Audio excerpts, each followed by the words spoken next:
Good evening, and welcome back to Sleepy History Archive. Tonight we are not following a general, a senator, or a marching column. We are going somewhere much smaller, softer, and easier to inhabit.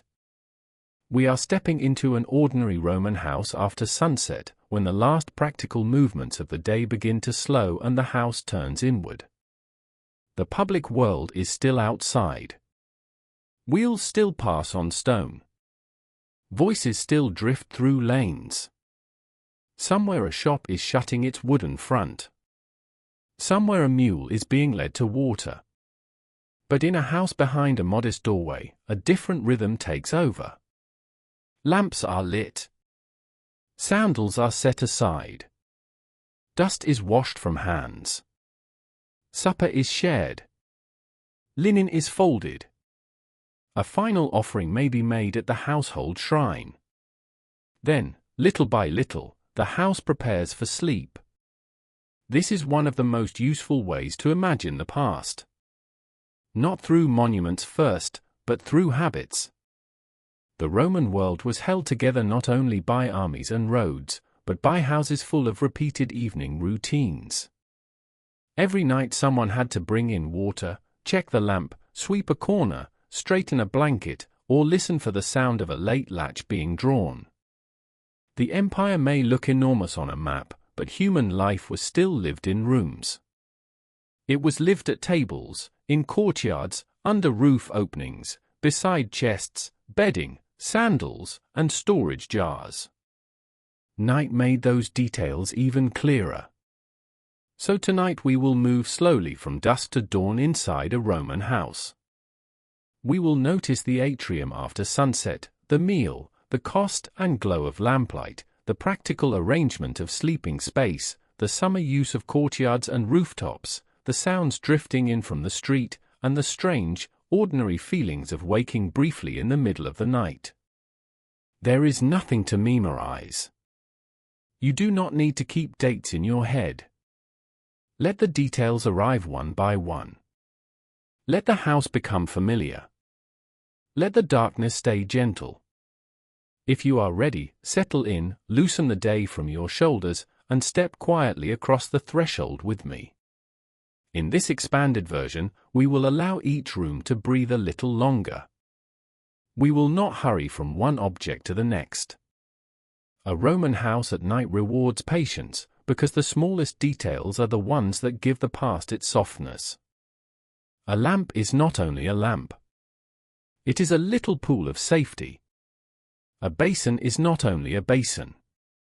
It is a quiet memory of rain, labor, and stored water. A folded cloth is not only a folded cloth. It is evidence that someone expected the body to need comfort later. The evening will unfold almost as a person inside the house might have experienced it.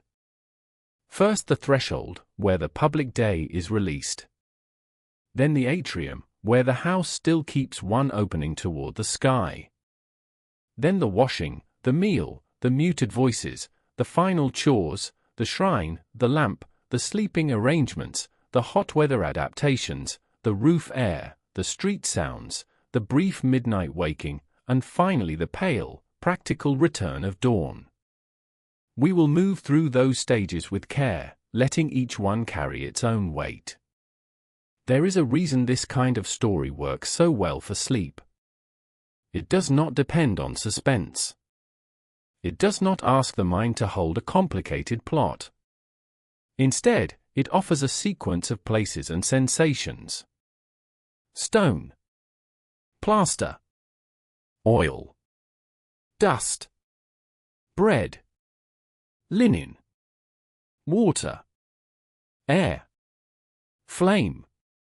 These are old words, and they are also restful words.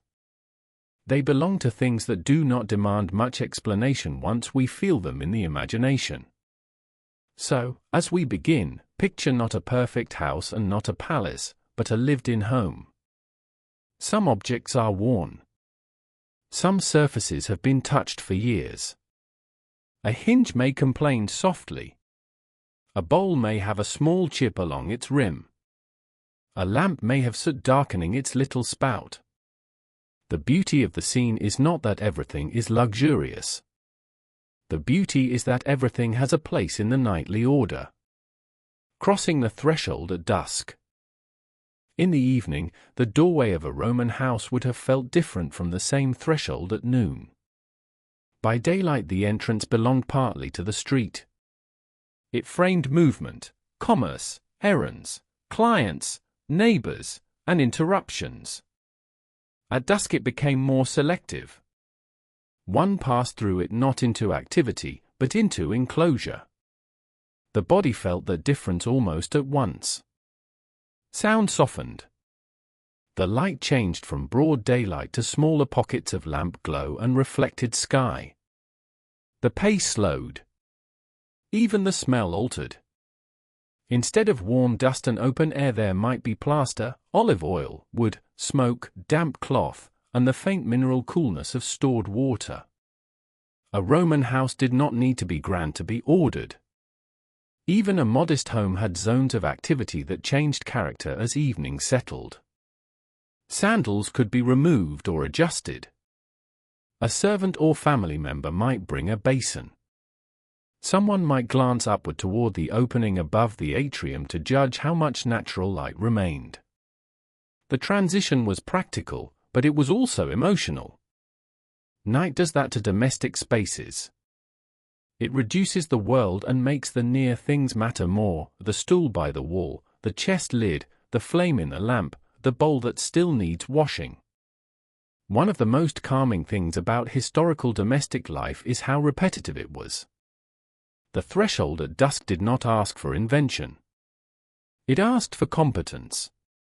Enter. Greet those inside. Set down what was carried. Wash it. Eat. Prepare. Close.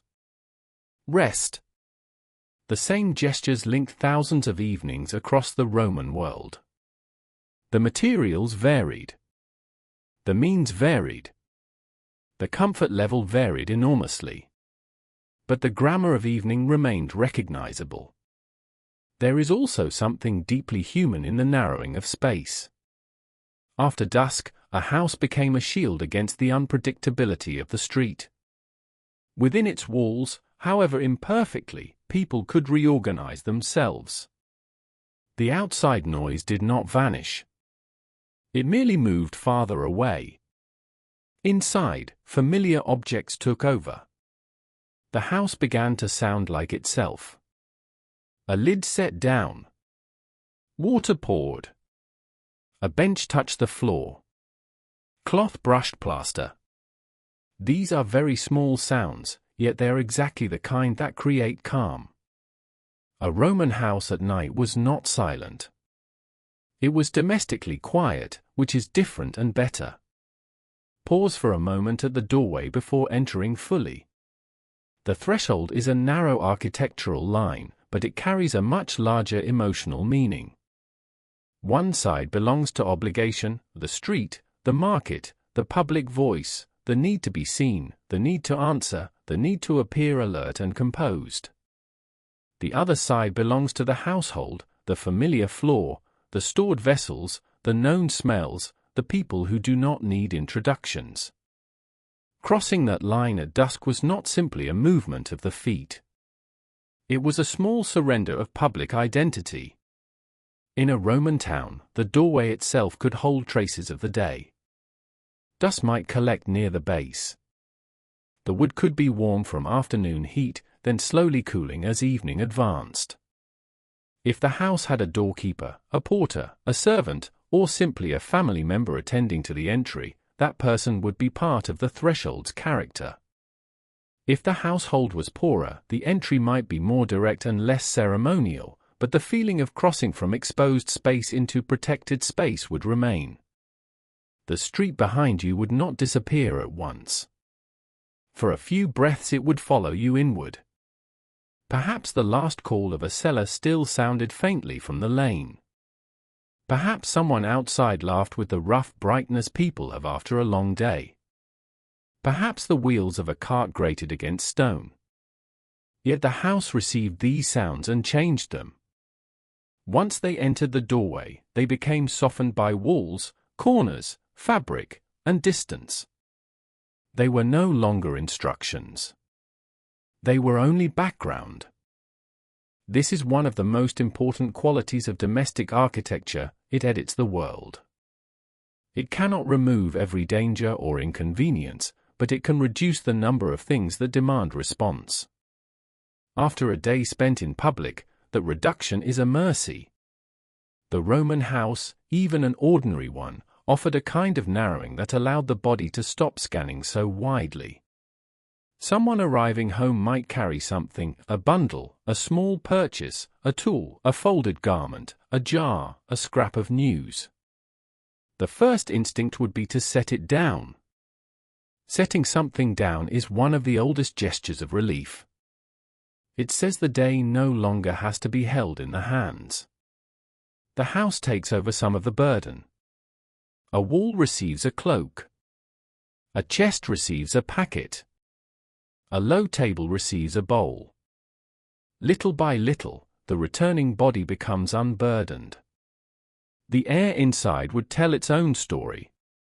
Roman houses often had cooler interior pockets, particularly after sunset, when the sun no longer pressed directly on walls and paving. The air might hold olive oil from the lamps, smoke from cooking, dampness from stored water, and the dry mineral smell of plaster. To modern ears those details may sound rough, but to a person who belonged there, they would be reassuring. Home is not always the cleanest smell. Sometimes it is the most familiar one. And then there was the visual change. Outside, evening light spreads widely even as it fades. Inside, light is gathered. It becomes local. It appears in places: the lamp near the table, the pale square above the atrium, the glow near a cooking place, the shadowed shape of a storage jar. The eye must accept that not everything is visible at once. That acceptance is one of the first lessons of the Roman night. The house does not need to be completely revealed to be safe. It only needs to be known. The threshold, then, is where knowledge replaces brightness. At noon you see. At night you remember. You remember where the wall turns, where the stool sits, where the basin is kept, where a sleeping child might leave a small object on the floor. The Roman house after dusk asked its inhabitants to rely on memory, and memory can be deeply soothing. It means the place has been lived in long enough to guide you even when the light is low. The atrium after sunset. The atrium, with its opening above and its basin below, was one of the most distinctive spaces in a Roman house. By day it received light as a matter of architecture. At night that same opening became a frame for darkness, moonlight, cooler air, and the occasional suggestion of stars.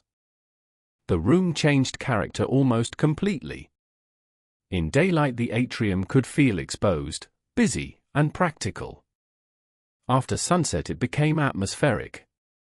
The upper opening no longer poured brightness downward.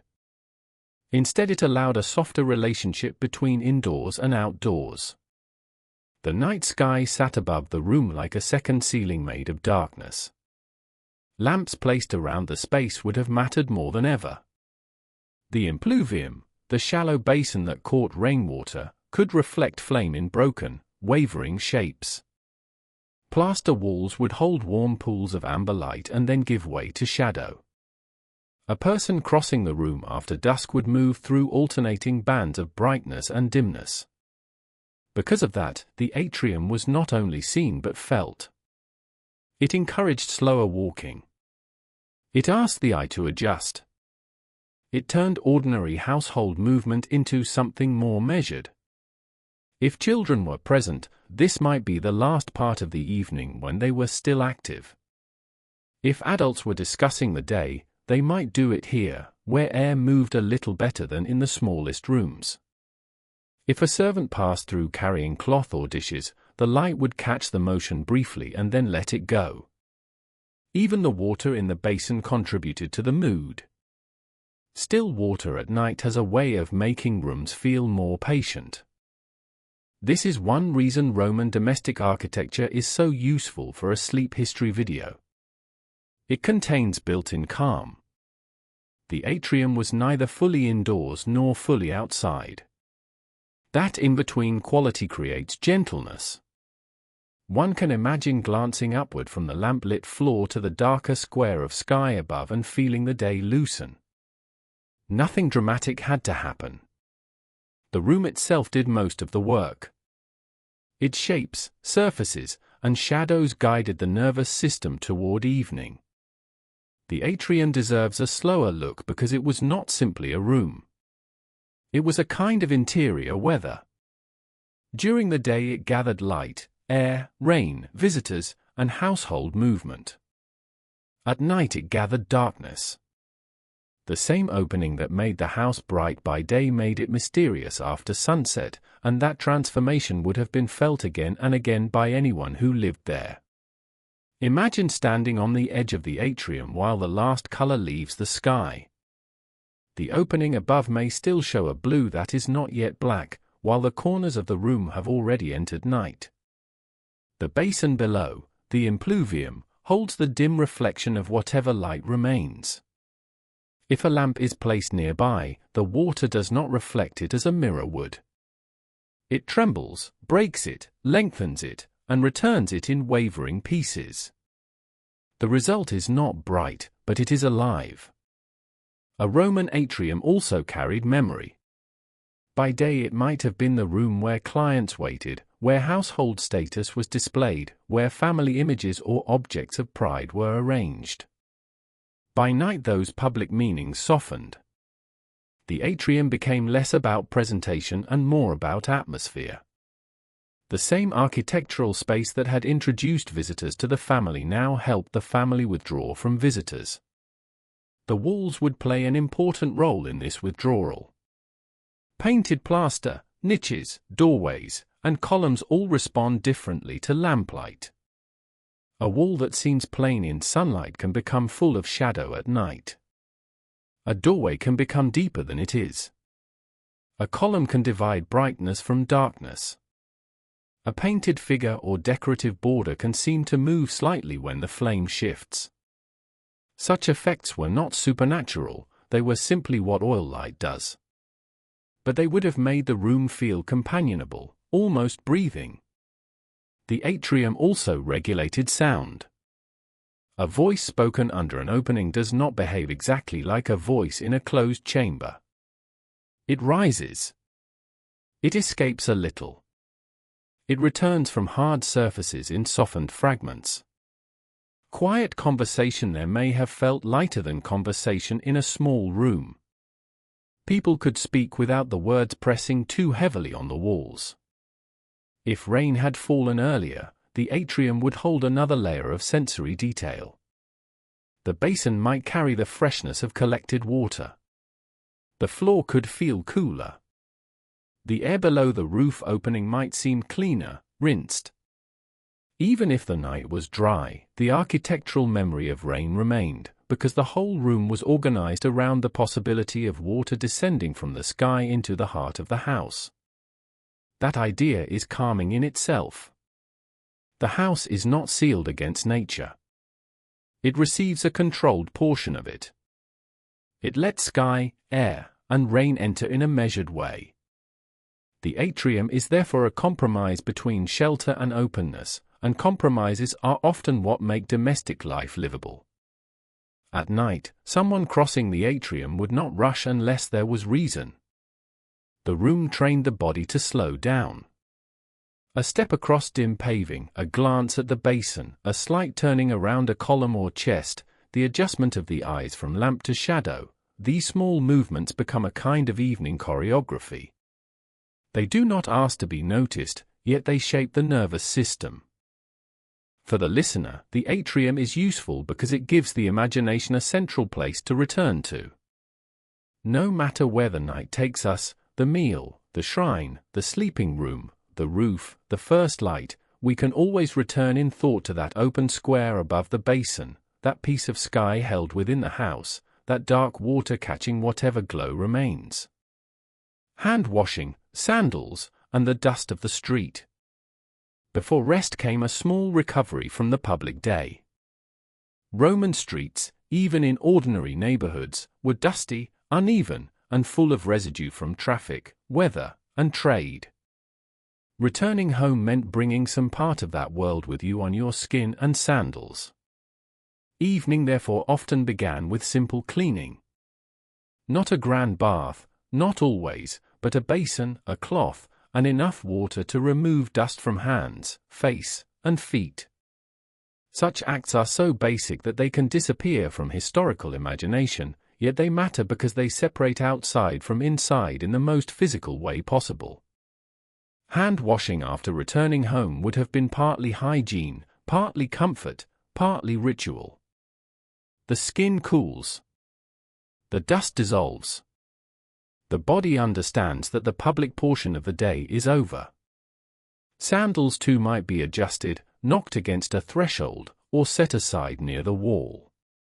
Roman footwear was practical but not magically clean. To step out of it was to reduce the street's claim on the house. These details are also socially revealing. A large household and a poor one performed evening washing differently. A wealthy person might have assistants, more water available, finer cloth, and a larger margin of convenience. A modest household would be more economical. Yet even in modest circumstances, the principle remained the same. The body had to be made ready for the house, just as the house had to be made ready for the night.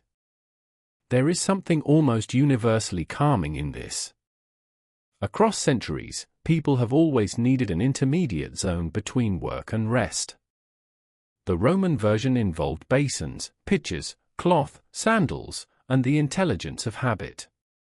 No one needed a lecture to know why it felt better to go into the evening meal with cleaner hands and cooler skin. The act was small, but it changed the whole emotional temperature of the night. The dust of a Roman street was not an abstract detail. It had weight. It clung to ankles. It gathered in the straps of sandals. It settled into the folds of garments. In dry weather it rose easily, in damp weather it mixed with mud and residue.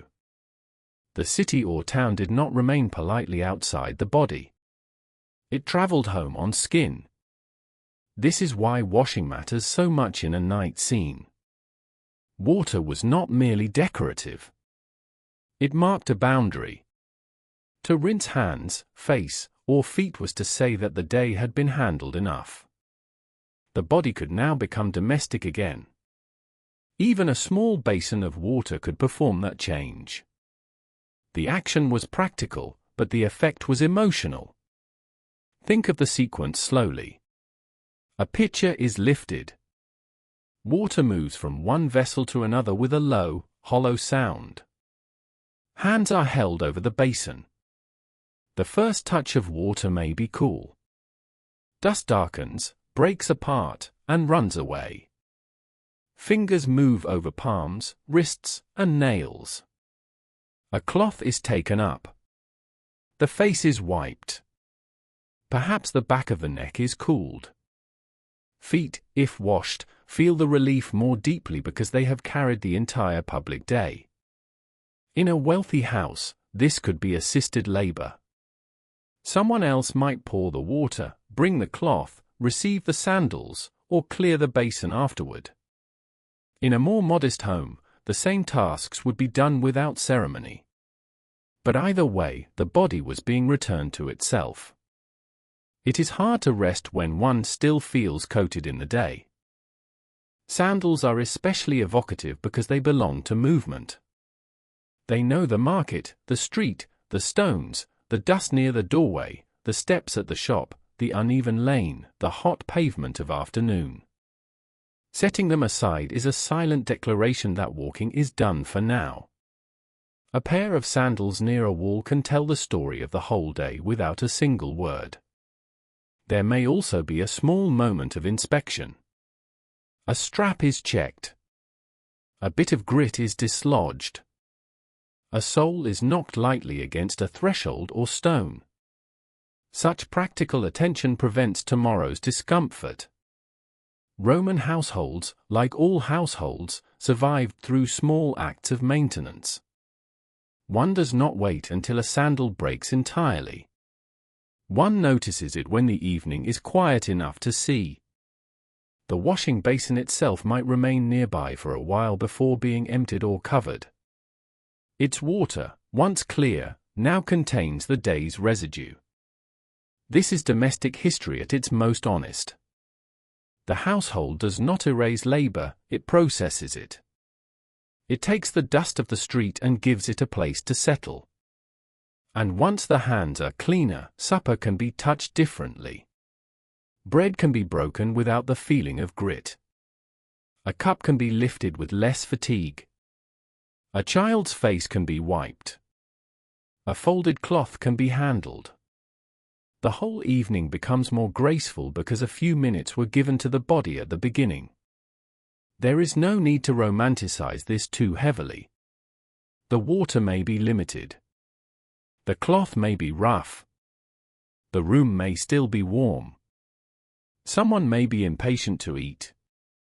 But the gesture remains meaningful because it answers a basic human need to stop carrying the outside world on the skin. The evening meal on a modest table. Once the house settled and the first practical washing was done, attention moved toward supper. Not every Roman meal was elaborate. In fact, for most people, evening food was shaped by means, season, and whatever could be stored, baked, bought, or prepared without waste. That modesty is part of what makes the scene restful to imagine. We are not entering a banquet hall. We are sitting at a table or low arrangement of dishes where simplicity matters. Bread, olives, figs, vegetables, cheese, perhaps some fish or leftovers, perhaps a little wine mixed with water. These were the kinds of things that could appear in countless combinations. The food would not only nourish, it would settle the house. While people ate, they also measured the tone of the evening. Was the day tiring? Is someone restless? Is a child sleepy? Is tomorrow expected to be ordinary or difficult? Much of domestic leadership is carried through meals, and Roman households were no different. Lamps on the table or nearby would have made food look warmer than daylight does. Clay bowls and metal cups respond beautifully to lamp glow. Bread turns golden. Oil gleams. Fruit deepens in color. The whole meal becomes softer around the edges.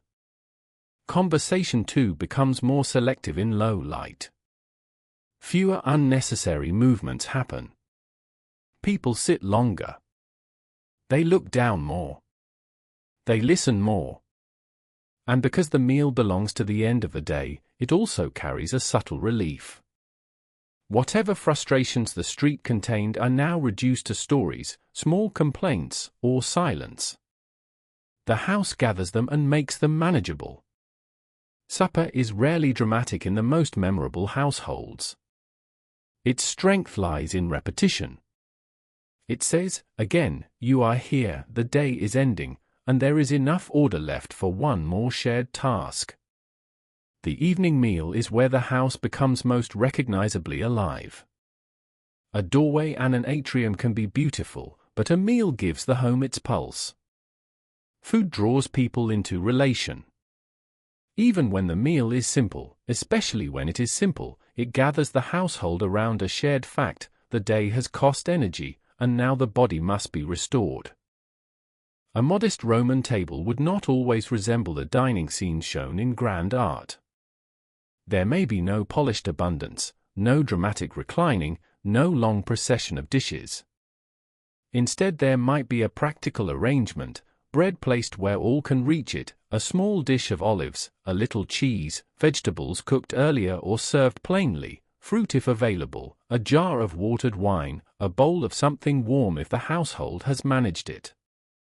Such food does not perform wealth. It performs continuity. The soundscape of eating is gentle but distinct. Bread breaks. Pottery touches wood. A cup is set down. Someone reaches and the table shifts slightly. A child is reminded not to spill. A chair, bench, or low stool scrapes softly. In lamplight, these sounds feel closer than they would by day. They seem to come from within the circle of warmth. Food also changes conversation. Before eating, people may be sharper, more tired, more full of the day's unresolved movement. During the meal, the body begins to answer its own needs, and speech often becomes less urgent. This is not always immediate. A household can bring its frustrations to the table.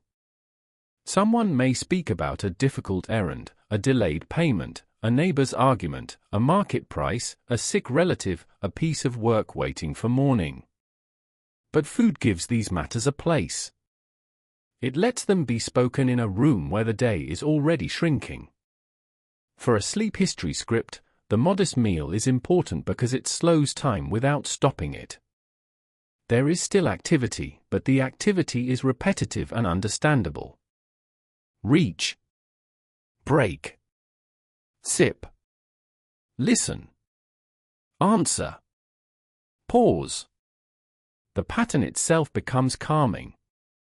The viewer or listener does not need to remember names or dates. They can simply inhabit the rhythm. The table may also show the household's hierarchy, though softly. Who is served first? Who sits where? Who remains standing longer than others? Who clears dishes? Who receives the better portion? Domestic calm was not the same as domestic equality, and a truthful picture of Roman life must admit this. Yet even within hierarchy, the evening meal still functioned as a central stabilizing event. If servants were present, they might move at the edge of the lamplight, bringing, removing, watching, anticipating. If no servants were present, family members performed the tasks themselves. In either case, the meal was never just food. It was coordination. A house that can feed itself at night has not lost its order. The light around the meal deserves attention too. A lamp does not illuminate everything evenly. It makes the near dish bright and the far wall dim. It creates a sense that the table is an island. Outside the island are the shadows of stored jars, doorways, folded cloth, and sleeping spaces not yet entered. This kind of light naturally lowers the mind. It says, "Here is enough for now." And when the meal begins to end, the table tells you before anyone announces it. The bread is smaller. The cups are lower. The serving dish has been scraped or covered. Conversation develops longer gaps. Someone leans back. Someone looks toward the place where bedding will be prepared. The meal has done its work. It has turned the day from a series of demands into a manageable memory. Bread, oil, figs, and watered wine. It is worth staying with the food a little longer, because evening meals are one of the clearest windows into historical domestic calm. Roman eating habits varied by class and region, but simple items such as bread, olive oil, fruit, pulses, and diluted wine created an atmosphere that was practical rather than excessive. This matters for the listener because a modest meal is easier to inhabit imaginatively. It feels real. It has edges, textures, and limits. Bread would have been central. Not because it was romantic, but because it was ordinary. Ordinary food is often the best key to the past. You can almost feel the loaf on the table, crust, weight, crumbs, the gesture of breaking rather than slicing. Olive oil adds a different dimension, turning plain food into something rounder and calmer. Figs, fresh or dried, bring sweetness without ceremony. Watered wine reminds us that evening drinks were not always meant to stun the senses.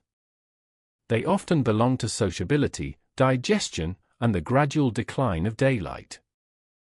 the pace of such a meal would not necessarily be fast. Low light encourages moderation of movement.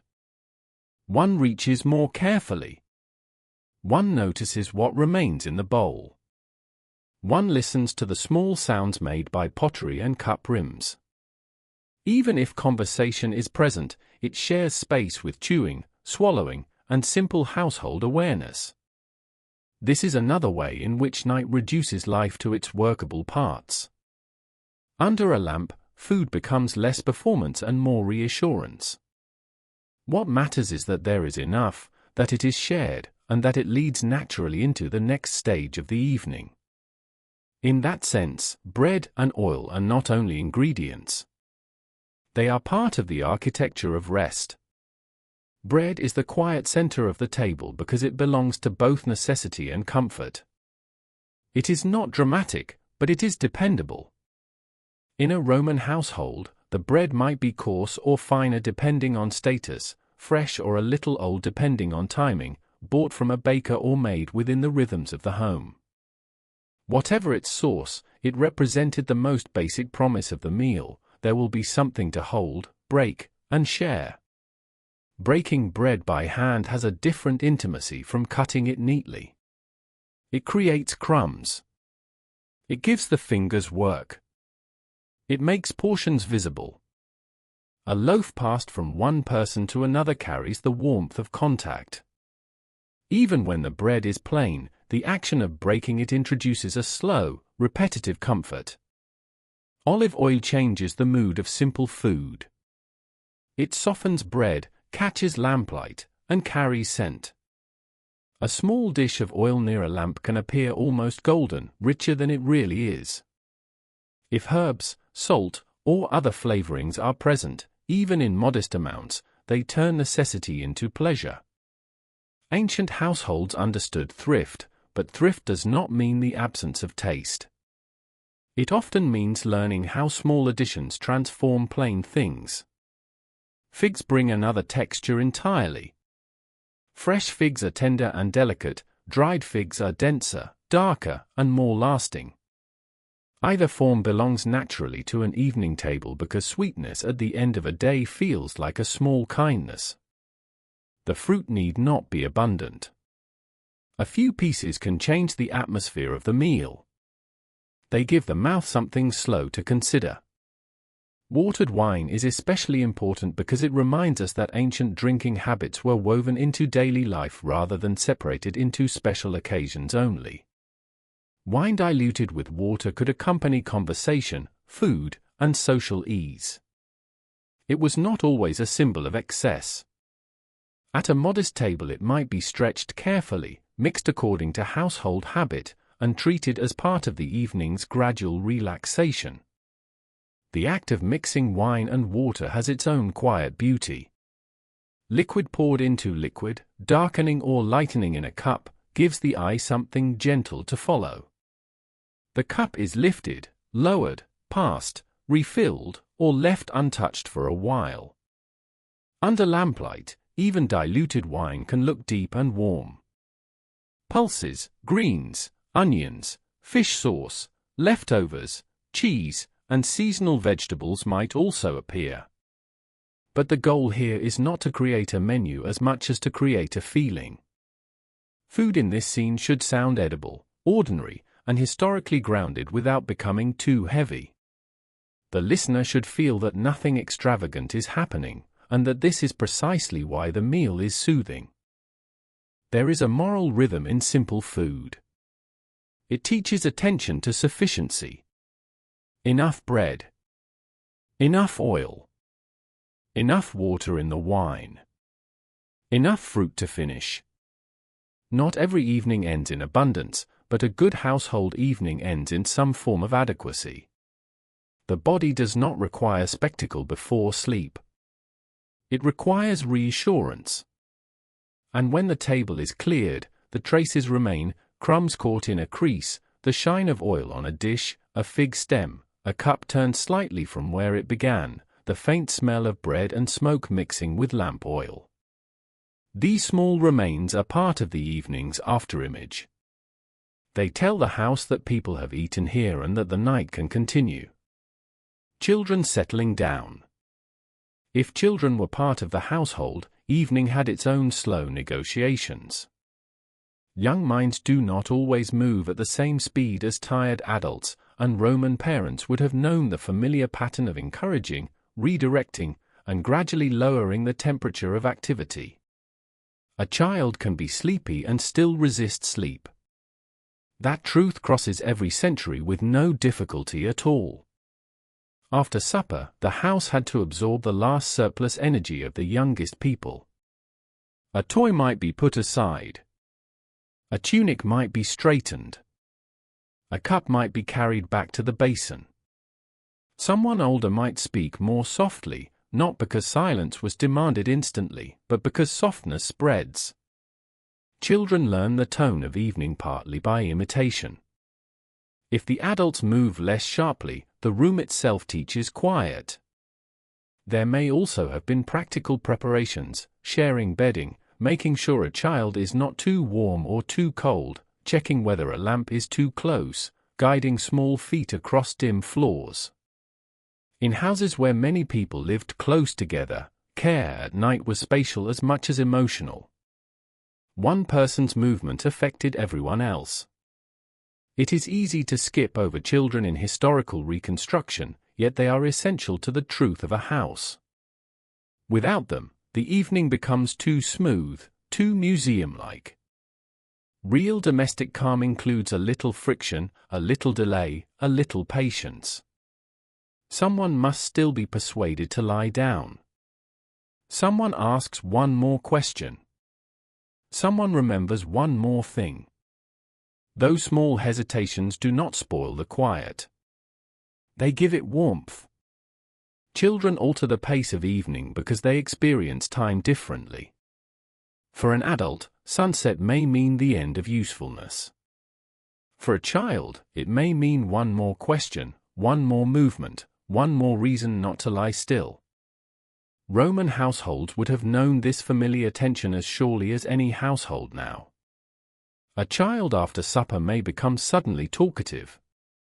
The day's small observations, ignored earlier by busy adults, might arrive all at once. Something seen in the street. A dog near a doorway.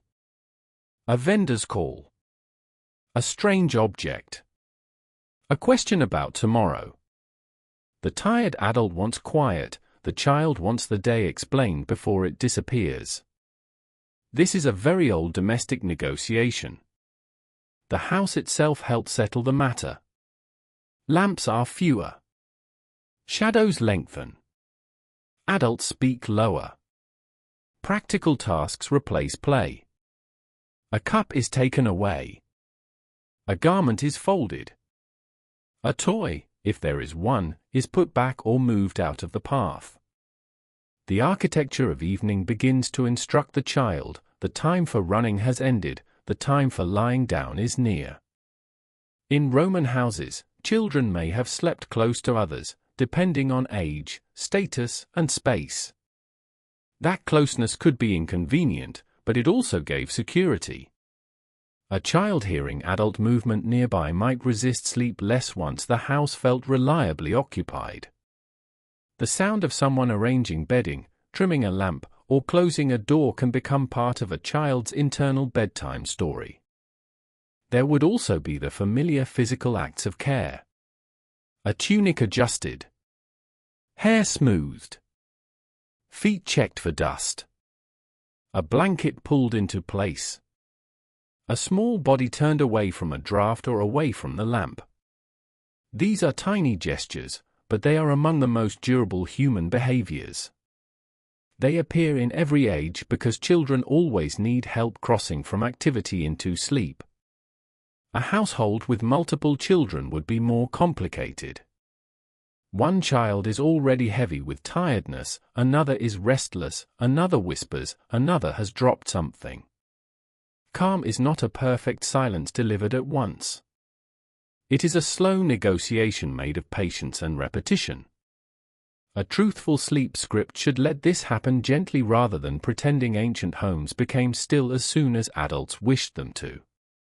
There may also have been stories or fragments of stories. Not necessarily formal tales told every night, but little remembered pieces, a family saying, a moral warning, an account of an ancestor, a phrase attached to a household god, a practical instruction disguised as a memory. Before widespread private reading in the modern sense, the voice carried much of the evening's imaginative life. The softening of a child's energy is one of the clearest signs that night has truly entered the house. The room can absorb adult fatigue for a long time, but when children's movement lowers, the entire household changes. The floor is less busy. The table is clearer. The air seems wider. Adults become aware of their own tiredness more fully once the youngest voices begin to fade. And finally, sleep comes unevenly. A child may turn, sigh, murmur, ask for water, then forget the request before it is answered. Someone older waits a moment to be sure. The lamp flame shifts. Outside, the street continues faintly. Inside, one more little person has crossed into the quiet. Small talk beneath the roof opening. There is a moment in many evenings when the meal is mostly over, no one is ready to sleep immediately, and the house pauses in a calm middle state. In a Roman home this might happen near the atrium, beneath the opening above, where the last visible sky still held the memory of twilight. People could sit, lean, speak a little, or simply remain nearby without urgency. This kind of conversation is easy to underestimate because it rarely enters formal history. Yet it is one of the main ways households remain households. The topics are not grand. The grain merchant was late. The heat may break tomorrow. A neighbor repaired a hinge. A relative may visit. Someone in the house coughed less today. Someone else needs sandals mended. These are not the subjects of monuments, but they form the texture of lived time. Under the roof opening, voices would rise into dimness and then settle again. The coolness from above might become more noticeable. A lamp near the basin would ripple across water. There may be long pauses. Good evening talk often contains as much silence as speech. The silence is not empty. It is occupied by familiarity. For the modern listener, this scene matters because it shows how deeply communal quiet can be. People did not always need entertainment to fill the evening. Often they needed only a safe room, enough light to see one another, and the permission to let the day taper off in fragments. That is a very old human luxury, and one that Roman houses, however imperfectly, still provided. After children begin to settle, or after the meal is cleared, the adults may find themselves in that delicate hour when the day is over but sleep has not yet claimed the body. This hour is made for small talk. Not grand conversation, not decisions that require sharpness, but the kind of speech that tidies the mind. Under the roof opening, talk would be shaped by air and darkness. People might sit where the cooler current could be felt, or stand briefly before moving to complete another task. The atrium offered enough space for conversation without the formality of receiving guests. The sky above made the house feel less closed, and this openness can make speech easier. The topics would be ordinary because ordinary topics are what households are built from. Someone mentions that the bread should be bought earlier tomorrow. Someone says the neighbor's door hinge has finally been fixed. Someone remembers that a garment needs mending. Someone wonders whether the heat will continue. Someone speaks of a relative, a debt, a festival, a market rumor, a cough, a broken pot, a delayed errand. These fragments may sound too small for history, but they are exactly the kind of speech that filled most human evenings. Formal history preserves decrees, battles, letters, inscriptions, speeches. Domestic history preserves the half-sentence, the repeated complaint, the little warning, the practical reminder. A household continues because such things are said. In low light, facial expressions become less exact. That can make conversation gentler. People rely more on tone. A pause is less awkward. The darkness gives everyone a little privacy even when they are in the same room. The flame catches a cheek, a hand, the rim of a cup, then releases it again. There may be long silences between remarks. A modern listener should not imagine this as emptiness. Silence beneath a roof opening can be full of shared awareness. People hear the same street sounds, feel the same air, recognize the same household movements. The silence says, "We are here together and nothing urgent is required." This is also a moment when the house's memory becomes active. Adults may compare the evening to other evenings. The hotter summer last year. The winter when smoke troubled the room. The time a lamp was forgotten. The night a storm filled the basin. The past is not always told as a story. Often it enters as a small comparison. If the sky is clear, someone might glance upward. The view through the opening is limited, but limited views can be powerful. A framed piece of night encourages contemplation without overwhelming the mind. The heavens are not a vast abstraction here, they are a dark square above a domestic floor. That is exactly the scale this script wants, the universe made gentle by architecture. Eventually the conversation thins. A person who had been standing sits down, or a seated person rises. Someone says, perhaps not in our words but in the oldest possible meaning, that it is time. The house has spoken enough. The next stage of night begins. The household shrine and quiet offerings. Many Roman homes contained a small household shrine, often called a lararium, where the protective spirits of the home were acknowledged. At night this space could feel especially intimate. A tiny flame, a small niche, a painted image, a dish, a garland, such modest elements become powerful in low light. The shrine was not necessarily the emotional center of the house every night, but it remained a point of orientation, a reminder that domestic life was held together by more than convenience. A quiet offering in the evening would not have needed spectacle. It might be a gesture, a brief pause, a spoken word, a small portion of food, a little incense, a habitual sign of respect. What matters here is not ceremonial excess, but repetition. Repetition turns belief into architecture. It gives the household a pattern that continues even when moods shift and days differ. In lamplight, shrines often seem more alive than by day. Shadows deepen the niche. Painted figures take on presence. The flame itself becomes part of the ritual, because all fire at night asks to be noticed.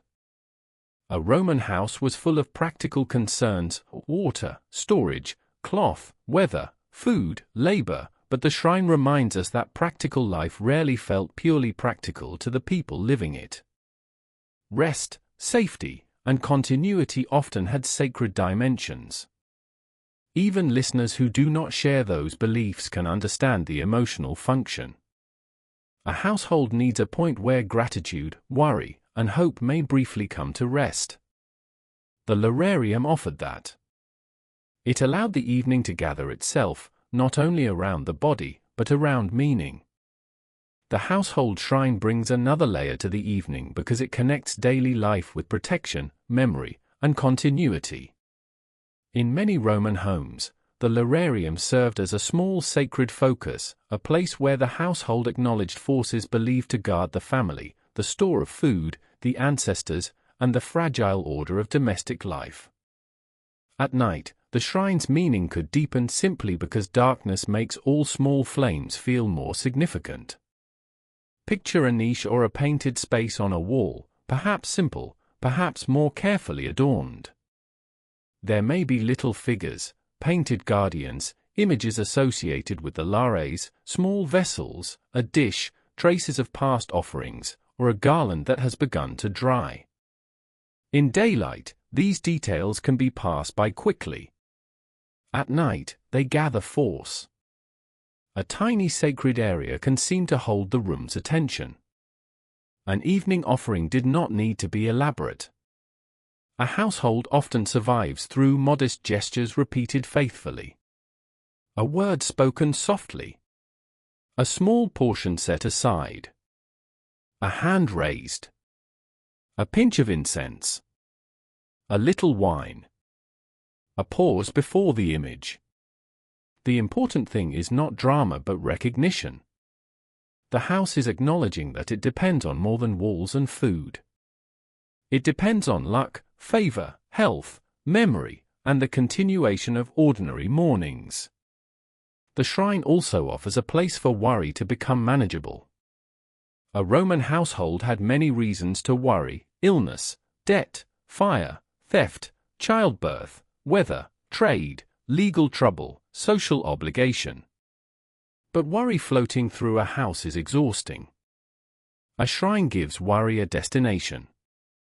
It allows fear to become a gesture, and gestures are easier for the body to carry than vague unease. In lamplight, sacred images can appear warmer and more intimate than by day. The flame moves, and a painted face seems to change expression. Shadows gather around the niche. The wall itself becomes a boundary between the seen and the hoped for. For sleep, this is a powerful image because it suggests that the household is not entering the night carelessly. It is asking to be kept. The presence of the shrine also reminds us that Roman domesticity was not secular in the modern sense.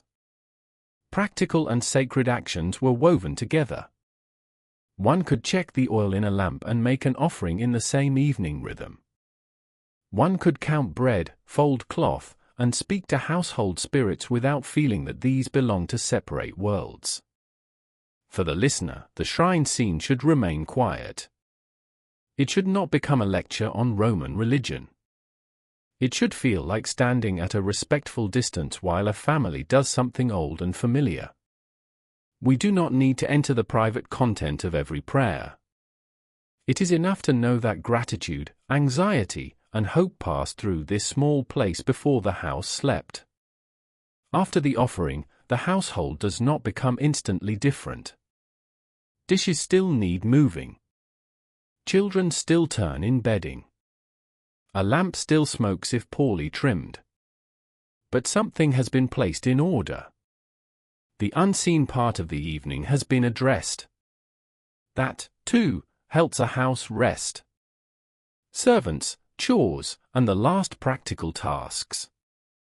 Before a Roman household could fully surrender to sleep, someone still had to do the last practical things.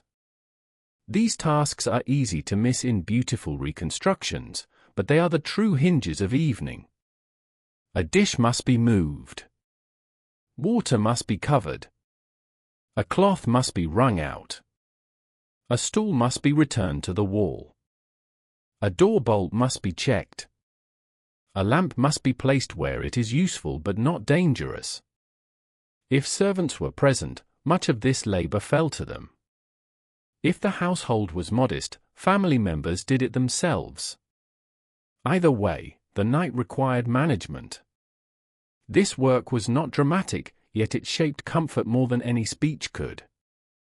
People sleep better in a house that has been properly closed.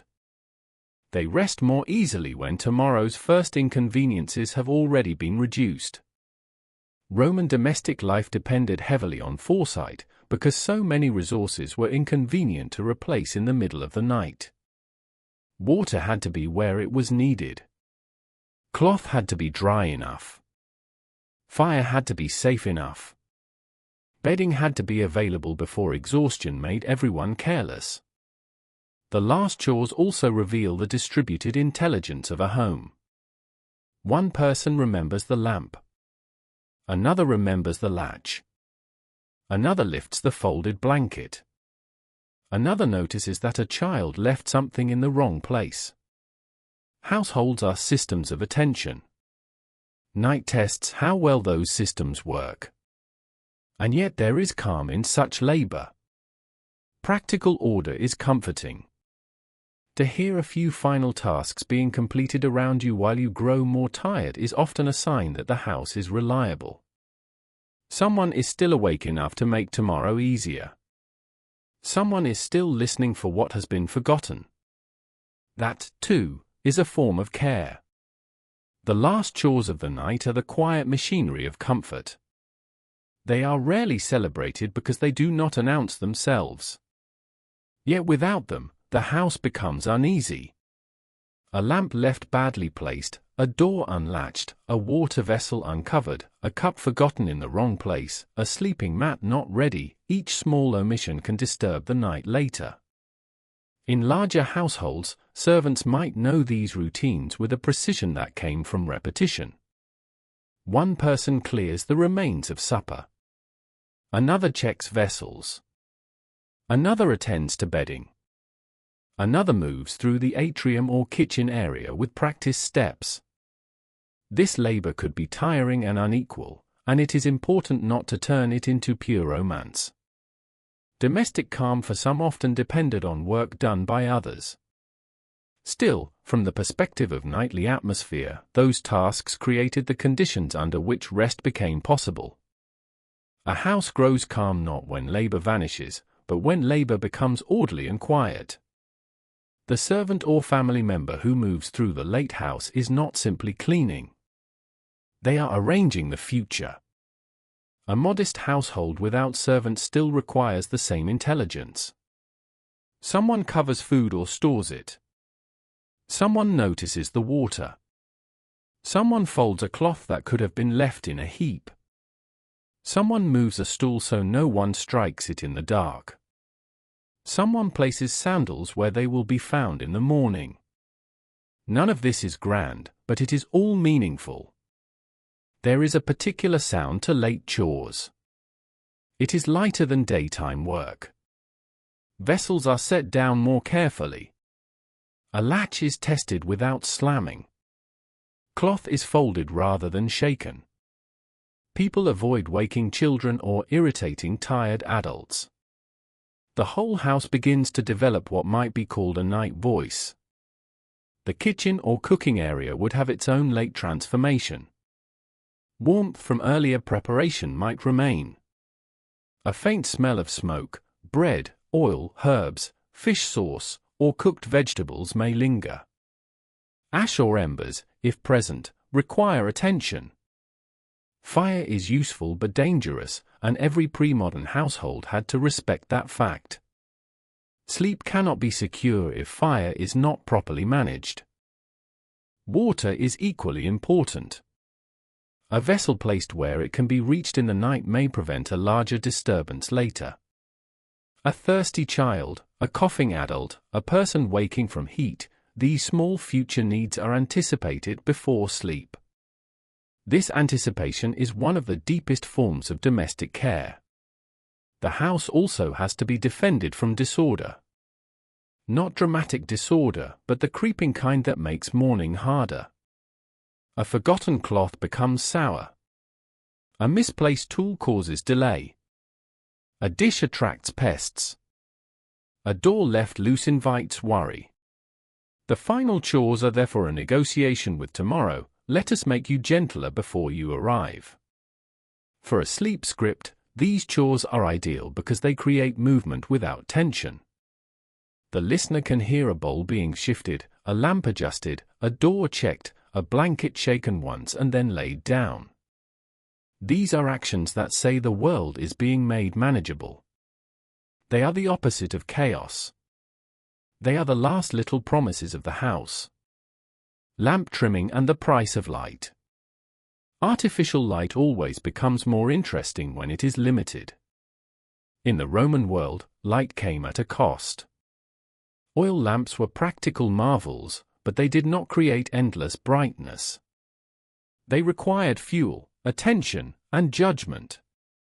Too many lamps consumed resources. Too few left the house awkward and dim. A poorly trimmed wick could smoke, smell, or fail. Evening therefore brought a set of decisions about how much light the house could afford, and where that light mattered most. This makes Roman lamplight one of the most bedtime-friendly subjects imaginable. It encourages selectivity. A house is not flooded with illumination. Instead, it gathers around small islands of visibility. The table, the shrine, the sleeping room, perhaps the route to the door, these places receive enough glow, while corners recede. That is how darkness and domesticity negotiate with one another. Trimming a lamp is an intimate act. One leans close, watches the flame, adjusts the wick, perhaps wipes a little residue, perhaps adds a little oil. The whole event takes only moments, but it changes the room. The flame steadies. Shadows behave differently. Confidence returns. Such moments are almost invisible in large historical narratives, yet they shaped nightly experience more than public policy ever could. Because light was limited, Romans probably developed a stronger instinct for how rooms behave under partial visibility. Modern people often fight darkness. Roman households managed it. They accepted that not every surface needed to be seen equally. That acceptance is restful. It allows the eye and mind to relax. A house under oil lamps is not trying to defeat the night. It is simply living within it. The Roman oil lamp is one of the best objects through which to understand ancient night. It is small, useful, beautiful in its humility, and completely dependent on care. Unlike modern electric light, it does not arrive instantly at the touch of a switch, nor does it fill a room without effort. It must be fed. It must be watched. It must be respected. A lamp's flame depends on the relationship between oil, wick, air, and vessel. Too much wick and the flame may smoke. Too little and the light becomes weak. Oil must be present but not wasted. The lamp must be placed where it serves a purpose and does not endanger cloth, bedding, or wood. In this way, lamplight teaches judgment. The price of light was not only economic, though oil certainly had value. The price was also attention. Someone had to notice when the flame was poor. Someone had to refill the lamp or decide not to. Someone had to weigh whether another lamp should be lit at all. Night in a Roman house was therefore full of choices modern people often never make: which corner deserves visibility, which task requires light, which path can remain dim. This selective illumination shaped the experience of every room. A lamp near the table made the meal possible but did not brighten the ceiling fully. A lamp near the shrine made the offering visible but left the far wall uncertain. A lamp near a sleeping space provided comfort but could also keep the mind awake if too close. To use light well was to balance reassurance and rest. Trimming the lamp is an almost cinematic act. A hand approaches carefully. The flame leans. The wick is adjusted with a tool, fingers protected as best they can be, or with practiced quickness. A little smoke rises, then lessens. The flame steadies. Shadows sharpen, then soften. The room changes in an instant, not dramatically, but decisively. The smell of lamp oil and smoke would have been part of the night. We should not imagine ancient lamplight as perfectly clean or purely golden. It could be smoky. It could leave marks. It could irritate the air. Yet that imperfection makes it real. Comfort in the past was often negotiated with inconvenience. The warm glow came with scent, residue, and the need for management. Because light was costly, darkness was not treated as failure. This is a profound difference from many modern interiors. A Roman household did not expect every object to be visible all night. Darkness had legitimate territory. Corners could remain corners. Storage could vanish into shadow. The mind accepted that the house was partly known by memory. That acceptance is soothing for a bedtime atmosphere. It lets the imagination stop demanding complete control. You do not need to see the whole room. You only need the lamp near the next task, the path to the bed, the edge of the basin, the outline of the doorway. The rest may belong to night. Eventually, some lamps are lowered, moved, or extinguished. A house does not go dark all at once, it releases light in stages. The table loses its glow. The shrine dims. The atrium becomes a darker shape under the sky. A final flame may remain only long enough for the last person to settle. Then even that light may be surrendered. Folding linen and preparing the sleeping room.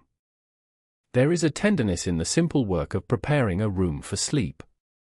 Bedding in the Roman world varied enormously by wealth and context, but even modest arrangements required handling, folding linen, shaking out coverings, adjusting cushions, setting garments aside, checking the place where someone would lie down.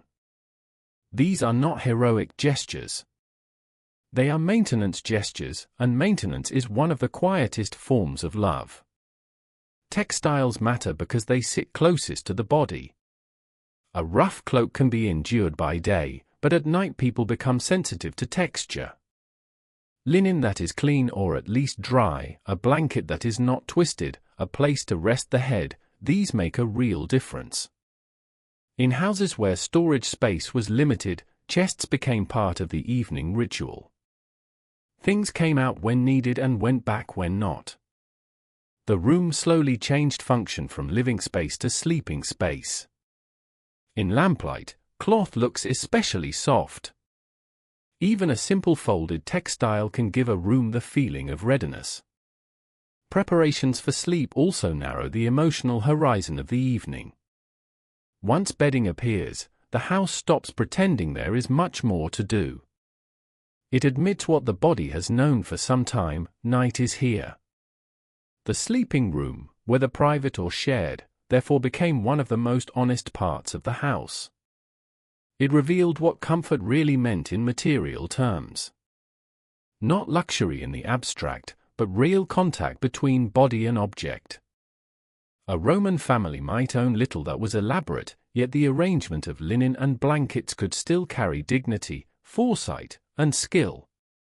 Preparing a sleeping room is the moment when the house admits that the body has the final claim. All evening, people have spoken, eaten, washed, remembered, offered, and worked.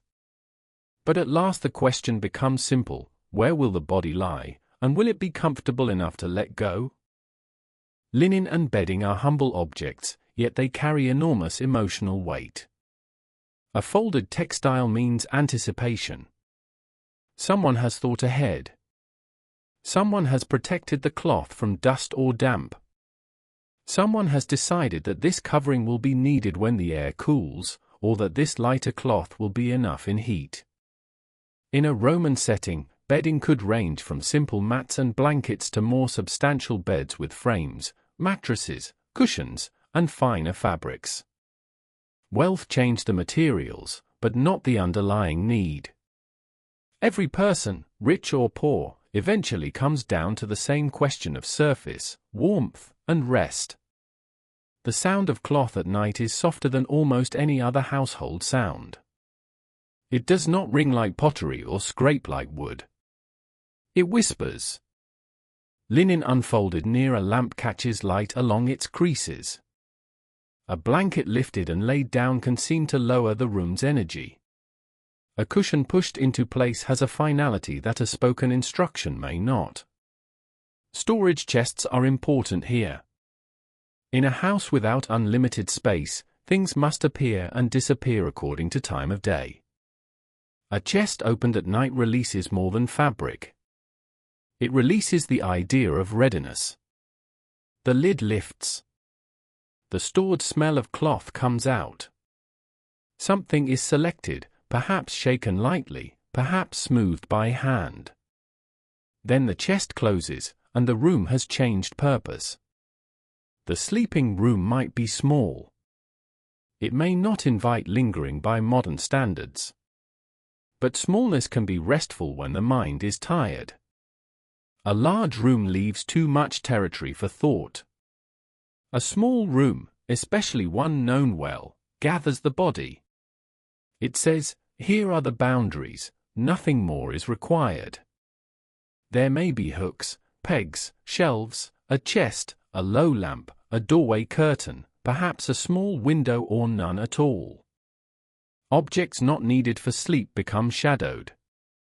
The bed or mat becomes central. The whole room reorganizes around the act of lying down. If the evening has been hot, the bedding is adjusted lightly. If coolness is expected before dawn, another layer remains within reach. Ancient sleep was attentive to the body and weather because buildings could not fully separate people from temperature. Comfort required judgment, not technology. To fold linen for the night, then, is not merely to make things neat. It is to translate care into touch. The hand smooths the fabric before the body rests on it. The room becomes softer because someone has made it so. Where people slept in a Roman house. Modern people often imagine the bedroom as an obvious and stable room category, but Roman sleeping arrangements could be more flexible. Some houses had dedicated cubicula, small rooms used for sleeping or private retreat. Others used spaces more adaptively depending on season, status, heat, and household size. This flexibility is worth remembering because it makes the house feel alive rather than staged. A cubiculum at night would have been small, enclosed, and deeply shaped by the quality of the lamp. A single flame could make the room feel either intimate or insufficient. The bed itself might be simple compared with modern expectations, a frame, supports, webbing, stuffed mattress or pad depending on means, blankets, and cushions. Yet the emotional reality of the room would have depended less on luxury than on enclosure. Once the doorway darkened and the lamp was lowered, the sleeping space became a little world. In some houses, privacy was thinner than later cultures might expect. Curtains, doors, and social habits all helped, but sound traveled. This again makes Roman domestic life feel real. Sleep was communal at the edges even when it was physically individual. People knew one another's rhythms, coughs, footsteps, and patterns of waking. That may sound inconvenient, but it can also be comforting. Human beings often sleep within systems of mutual awareness. A house where others breathe nearby is not automatically less restful. Sometimes it feels more secure. Roman nights were shaped by that dual truth, limited privacy but shared shelter. Sleeping arrangements reveal the practical truth of a household more clearly than public rooms do. A house may present itself one way by day, but at night it shows how many people must fit, who receives privacy, who remains near the work areas, who sleeps lightly, and who is protected from disturbance. The cubiculum, often described as a small sleeping room or private chamber, could be intimate by design. It did not need to be large to function. In fact, its smallness might help conserve warmth in cooler weather or provide a sense of enclosure. But the same smallness could become uncomfortable in heat, especially if air did not move well. A bed in such a room might consist of a frame with supports, a mattress or stuffed pad, coverings, and cushions. The materials varied. Some beds were more carefully made, some simpler. What matters for our imagined evening is not the exact catalogue of furniture, but the way the sleeping place becomes the center of the room once night has fallen. Privacy, as modern people imagine it, was not always guaranteed. Sound passed through doorways, curtains, thin partitions, and open spaces. A person trying to sleep might hear someone turning in another room, a servant completing a task, a child shifting, a door being tested, a lamp being moved. Night was full of neighboring bodies. This can seem intrusive, but it also created security. To hear familiar movement is to know the household still exists around you. Silence can be peaceful, but complete silence in an uncertain world can also feel exposed. The Roman house offered a middle condition, not silence, but known sound. Status mattered strongly. The best sleeping place might belong to the head of household or a privileged family member. Servants, enslaved people, children, guests, and dependents might have different arrangements, often less comfortable and less private. A truthful reconstruction should hold that reality gently but clearly. The calm of the house was not distributed evenly. Still, every sleeper participated in the house's night. The person on a proper bed, the child near a parent, the servant resting after chores, the older relative waking before dawn, all shared the same envelope of walls and air. The house was a single organism with many states of rest. In some cases, rooms changed function. A space used for work or storage by day might become a sleeping area at night. Bedding could be rolled out, coverings brought in, lamps repositioned. This flexibility made the house practical. It also means that ancient rooms were less fixed than modern labels suggest. A room was what the hour required it to be. As sleep approached, each person would locate their place within that system. The body knows its route. It avoids the basin, the chest, the stool, the sleeping child, the low lamp. It lowers itself onto familiar material. The house, once a network of tasks, becomes a network of breathing. Hot nights and sleeping near the courtyard. Not every Roman night invited heavy bedding and enclosed rooms. In warm weather the house had to negotiate with heat, still air, and accumulated warmth in plaster and tile. Courtyards and more open areas therefore became valuable after sunset. The body seeks movement in the air, even slight movement, and ancient people understood this as clearly as anyone. Sleeping near an inner courtyard or a more ventilated zone of the house would have been practical, especially in summer. The air there might not be cool exactly, but it could feel less trapped. The difference between still heat and moving warm air is larger than it sounds. Once a faint breeze begins to circulate, people can rest. The courtyard at night also has emotional advantages. Plants soften a space. Open sky, even in a narrow view, relieves enclosure. The darkness beyond the immediate lamp makes the near world feel quieter. One can imagine bedding arranged where the household could still remain secure while taking advantage of the better air. Conversations would shorten. The night would widen. This seasonal flexibility reminds us that Roman domestic life was never static. The same house was experienced differently in summer and winter.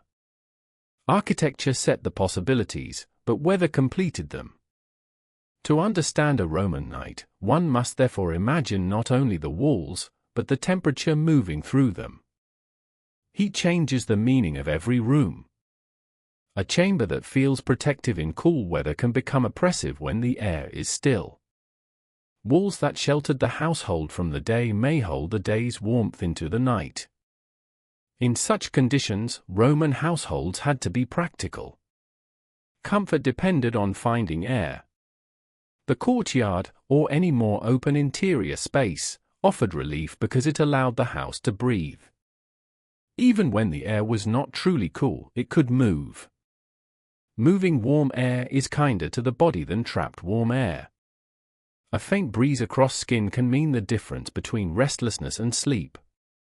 Imagine a hot night after a long day of sun on stone and tile. The rooms have retained warmth. The air near the ceiling feels heavy. A lamp, useful but hot, is kept low or used briefly. People speak less because heat makes conversation expensive. The courtyard becomes the natural place to drift toward. Plants, if present, change the atmosphere. A small garden or even a few containers can soften heat psychologically as well as physically.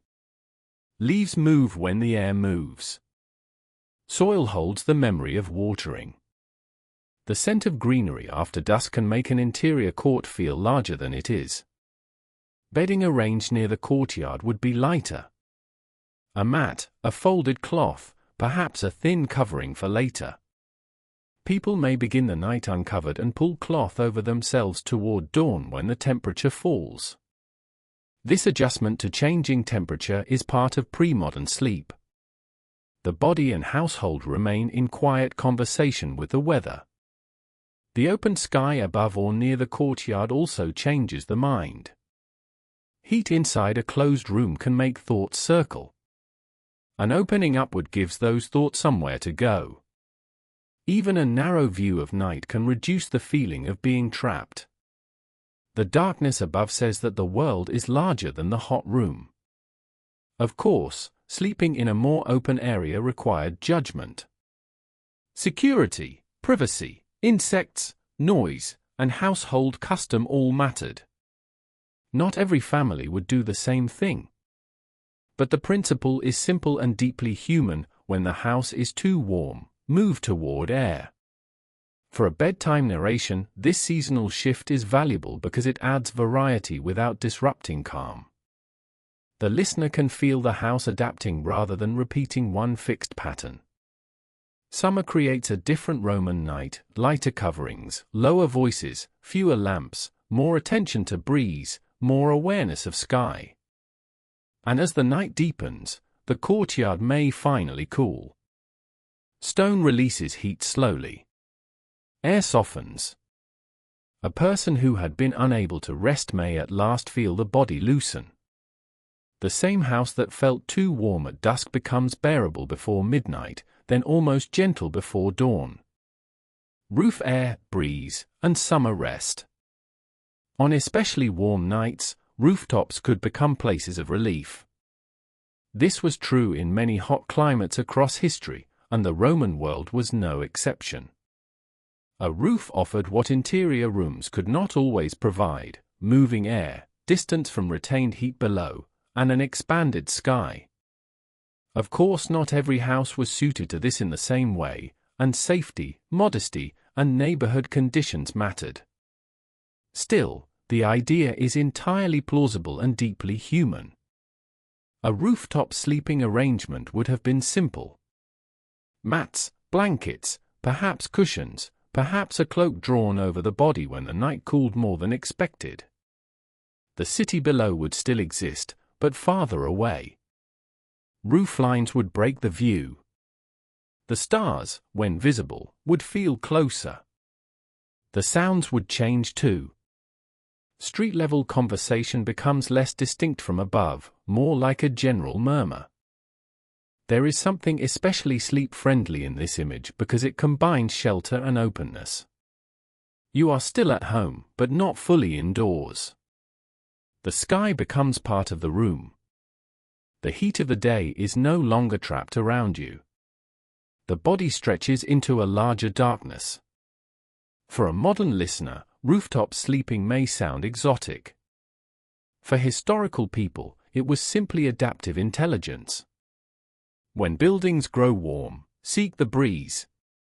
When the air moves better above, rest above. Night invites such practical wisdom. The roof is one of the most evocative possibilities of warm weather rest because it turns the house outward without leaving it. To climb to a roof at night is to remain within the boundary of home while entering a wider atmosphere. The walls no longer press close. The sky takes over as the ceiling. Not every Roman house would have had a roof easily used in this way, and not every neighborhood would have made it comfortable or appropriate. But across warm climates, rooftop sleeping has often been a practical response to heat. It is less a luxury than an adaptation. People follow the air. A roof after sunset would hold the warmth of the day at first. Tiles or surfaces might still be warm underfoot. But above the roofline, the air can move more freely than in a narrow room.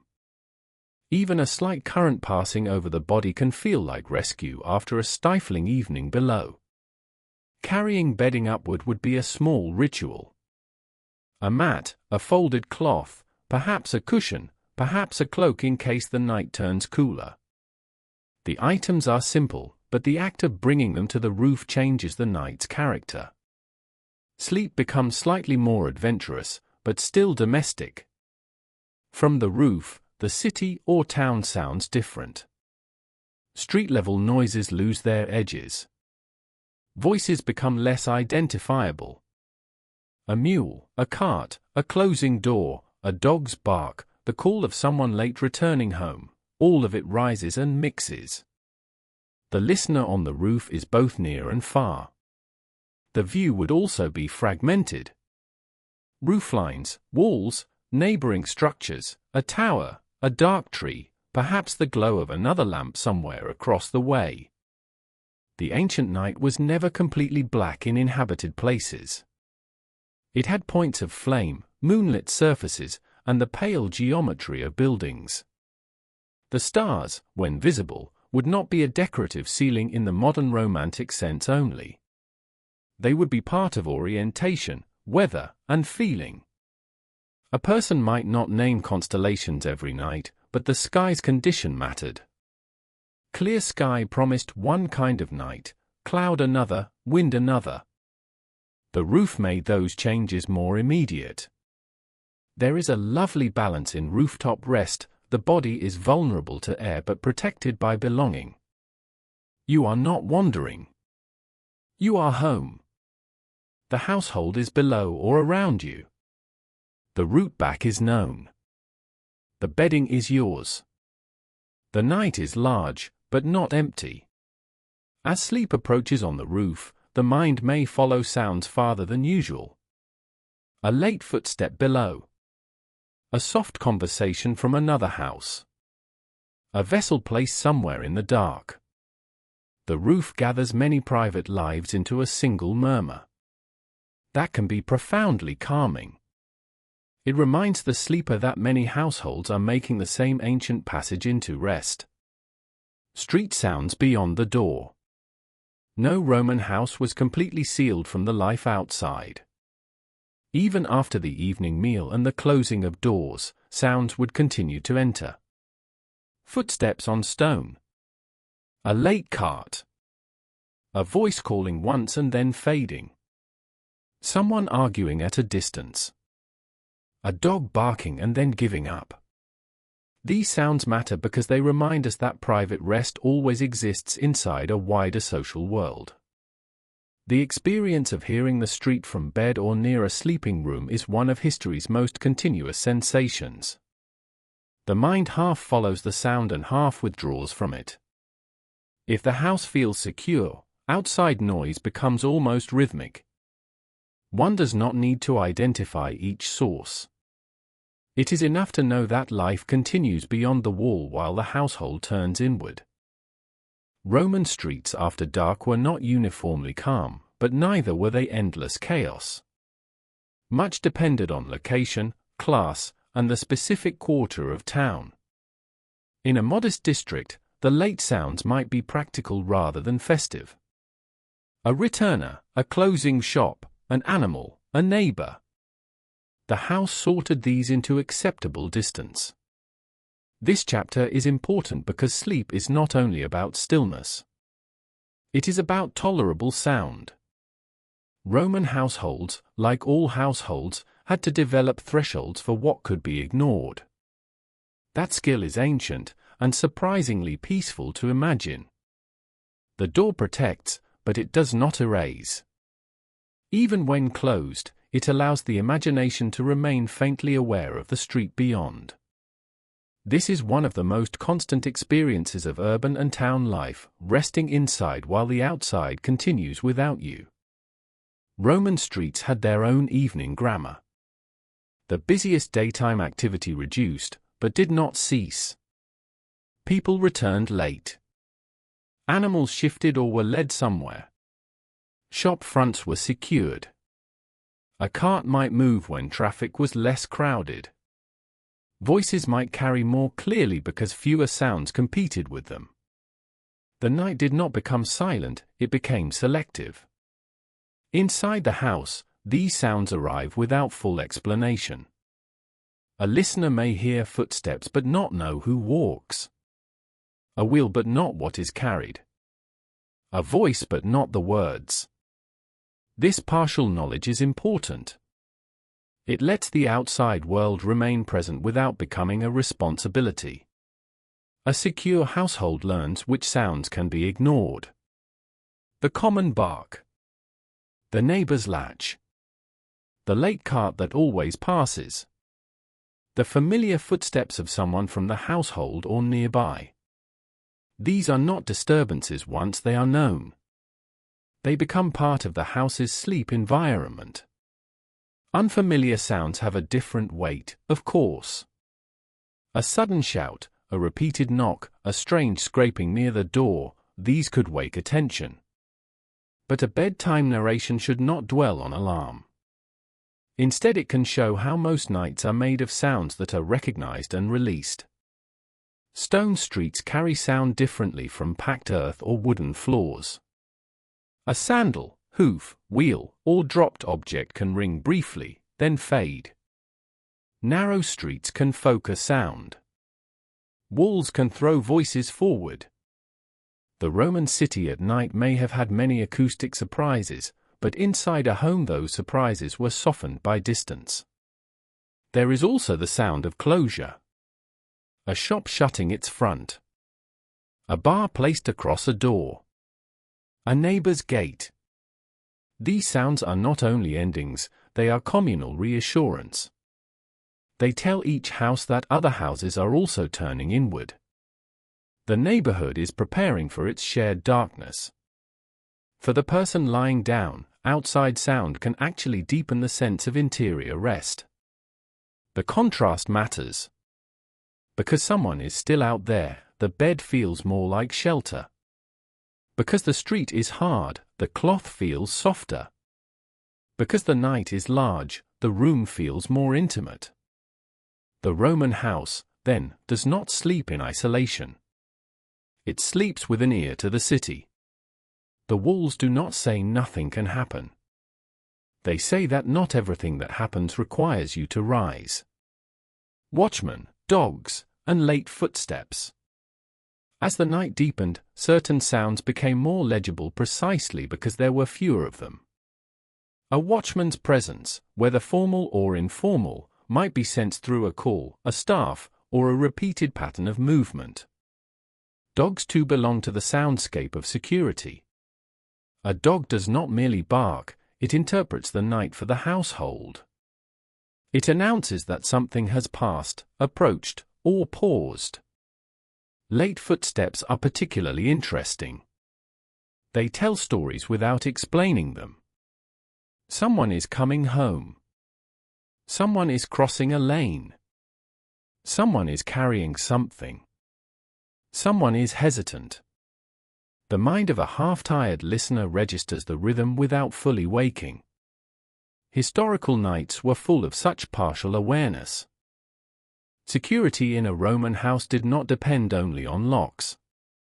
It depended on layers of perception, people listening, animals responding, neighborhoods establishing patterns. Night therefore had social intelligence built into it. A strange sound was rarely evaluated in isolation. It arrived against the background of familiar ones. For a bedtime video, these details add texture without adding stress. They make the Roman night feel inhabited, not threatening. The household is not alone in emptiness. It is part of a larger sleeping city that still notices itself. As the night grows deeper, sounds become fewer, and fewer sounds become more meaningful. A watchman, if present in the neighborhood or city system, might be heard not as a constant guard but as an occasional sign that someone is moving with purpose through the dark. A call, a footfall, the tap of a staff, the repetition of a route, these could reassure simply by being expected. Dogs are another part of the ancient night that should be treated gently. A dog barking in the distance can be irritating in real life, but in historical imagination it is also a signal of habitation. Dogs interpret movement before humans do. They notice what passes. They answer one another across lanes and courtyards. Then, often, they settle again. A household dog, or dogs nearby, creates a secondary layer of attention. People may not need to rise for every noise because the animal has already judged it.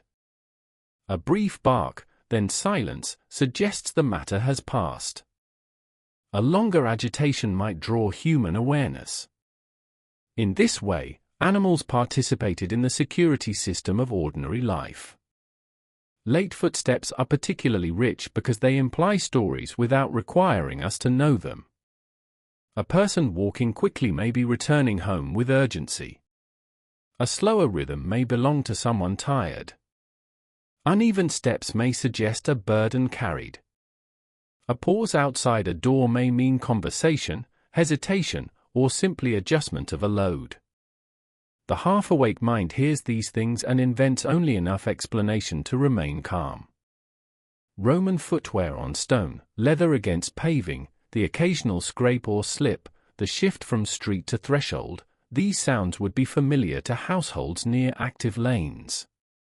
At night they stand out more clearly, like small marks on a dark surface. The presence of watchmen also reminds us that night was socially organized. People did not merely close their eyes and hope. Communities developed rhythms, duties, habits, and expectations around darkness. Some of these were formal, others informal. A neighbor who hears too much may look out. A dog barks. A passerby calls. A watchman moves on. Security is distributed through attention. But attention does not mean panic. Most late sounds pass. The listener turns once, waits, hears nothing more, and settles. That waiting is a key part of night. It is not full waking, not yet. It is a brief suspension in which the mind asks, "Is all well?" The house answers through silence, through familiar breathing, through the absence of further disturbance. For a sleep video, this section should give the ancient night depth. The listener should feel that the darkness is inhabited and watched, not empty and dangerous. A living city protects itself partly by continuing to be heard. Midnight waking and restless thoughts. Most people in history, as now, probably did not sleep in one perfect unbroken line every night. Bodies wake. Mind surface. A sound occurs. Heat shifts. A dream ends. One opens the eyes briefly and sees almost nothing but the small arrangement of night, the edge of cloth, a dim flame, pale light from an opening, the vague certainty of walls nearby. A brief waking in a Roman house would have had its own distinctive atmosphere. The lamp may be lower now, or gone out. The room may feel cooler or warmer than expected. Outside, the street is quieter, which makes tiny sounds seem larger. In that moment the house is both familiar and slightly strange. Night rearranges ordinary objects. Such waking need not be anxious. Often it is simply a soft return to awareness. One hears breathing. One notices that the body has turned. One repositions a blanket. One listens long enough to confirm that all is well. Then sleep approaches again from the edges. Historically, people may even have expected some interruption more than modern sleep culture assumes. This is one of the gentlest truths about night. Rest is rarely perfect, yet it can still be enough. Roman nights, like ours, contained partial waking, unfinished thoughts, and the small theater of darkness. The house held those moments without judgment. A brief waking in the middle of the night is one of the most intimate experiences a person can have, because the world is reduced to almost nothing. There is no public face to wear. There is no work to perform. There is only the body, the darkness, and the mind surfacing for reasons it may not understand. In a Roman house, that waking might begin with a sound or with heat, cold, thirst, a dream, a turning body nearby, or the simple rhythm of sleep itself. The eyes open before thought is ready. For a moment the room is not a room but a collection of dim shapes. The edge of a doorway. The pale suggestion of a wall. The darker square where a chest stands. The cloth near the face. If a lamp remains, it may be very low. The flame might have shortened, guttered, or turned uncertain. If it has gone out, the room belongs to memory. A person knows where they are not because they can see fully, but because the body recognizes the bed, the smell, the air, the direction of the doorway, the breathing of others. Restless thoughts may come. They often do at night. A worry from the day returns but softer, less logical. A task for morning appears larger than it will seem after sunrise. A sentence spoken at supper repeats itself. A sound from the street becomes briefly important, then fades. The mind in darkness can be both dramatic and easily soothed. The Roman sleeper may reach for a covering, adjust a cushion, turn to a cooler part of the bedding, or listen for water. These movements are small and slow because the goal is not to wake fully. The goal is to remain close enough to sleep that sleep can reclaim the body. In some historical periods and households, segmented sleep or regular periods of night waking may have been more accepted than in modern industrial schedules. We do not need to force a rigid theory onto every Roman night, but we can acknowledge that unbroken sleep was not the only possible expectation. Waking briefly was part of human rest, not necessarily a failure of it. This is a comforting idea for listeners. Sleep does not have to be perfect to be restorative. Ancient people woke, turned, listened, worried briefly, cooled themselves, covered themselves, and slept again. The night held interruptions without ending. There is also beauty in the way ordinary objects change at midnight. A bowl becomes only a curve. A wall becomes a pale plane. A hanging cloth becomes a darker shape. The house is familiar but temporarily strange, as if the mind has entered it from another direction. Then, as drowsiness returns, the strangeness dissolves. The final moments before falling back asleep may be almost wordless. The listener hears one more distant footstep, or perhaps only the breath of someone nearby. The body finds a position. A thought loosens before finishing. The house remains. Sleep comes again not like a command, but like a tide returning quietly around the edges of the room. Before dawn in the Roman house. The hour before dawn often feels unlike any other. In a Roman house it would have carried a thin, suspended quality. The night is not over, but it has already begun to loosen. Lamps burn lower. Oil is precious. The body senses that morning labor is approaching even before light confirms it. This is when rooms become especially still.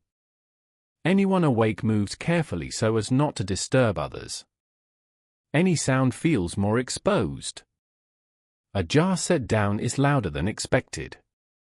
Fabric lifted from a chest seems to speak. The air may be cooler. If the house has an opening above the atrium, the darkness there begins to change from black to a softer indistinct blue. Before dawn is also when practical people begin thinking ahead. Water. Bread. Fire. Clothing. The day has not started, but the mind begins its approach. Roman domestic life depended on early preparation, and the edge of dawn was where that preparation first entered consciousness. For the sleeper, however, this hour can be especially deep and peaceful. The world is quiet enough that even small comfort feels enlarged. A blanket edge. A pillow. the known geometry of the room. History often lives most honestly in such moments, when almost nothing is happening except continued existence. Before dawn, the house is balanced between two kinds of time. It still belongs to night, but morning has begun to make a claim on it. This is often the most delicate hour because the deepest darkness has passed, yet the work of the day has not started openly. The air may be coolest now, especially after a hot day. Stone, plaster, and tile have released some of their stored heat. A person who struggled to sleep earlier may finally rest well. The same courtyard that felt merely warm at dusk may now seem fresh. A rooftop sleeper may draw a cloth closer. The body knows subtle temperature changes before the mind names them. If anyone wakes before the others, their movements become careful. A pre-dawn house magnifies sound. A chest lid, a cup, a sandal strap, a door, all seem louder than they would an hour after sunrise. The person moving early may pause after each action, listening to see whether someone has stirred. Lamps are at their weakest in this hour. Oil may be low. Wicks may be poor. Often there is no reason to relight what daylight will soon replace. That waiting creates a distinct mood. Darkness is tolerated because it is temporary. The house knows light is approaching even before it arrives. Thoughts before dawn are different from midnight thoughts. Midnight thoughts circle. Dawn thoughts begin to organize. What must be done first? Is there bread enough? Who must leave early? Is the water ready? What tools, garments, or messages are needed? The mind starts building the day while the body is still partly in night. This is where evening preparation proves its value. If the lamp was safely placed, if the sandals were left where they belong, if the cloth was folded, if water was set aside, then morning begins with less friction. A well-kept night is a gift to the dawn. The atrium's roof opening becomes important again. What was a dark square above the room begins to pale. At first the change is barely visible. Black becomes less black. Edges separate. The upper walls take on a softer tone. The basin below may catch a grey reflection, not bright enough to call light, but enough to announce that darkness is weakening.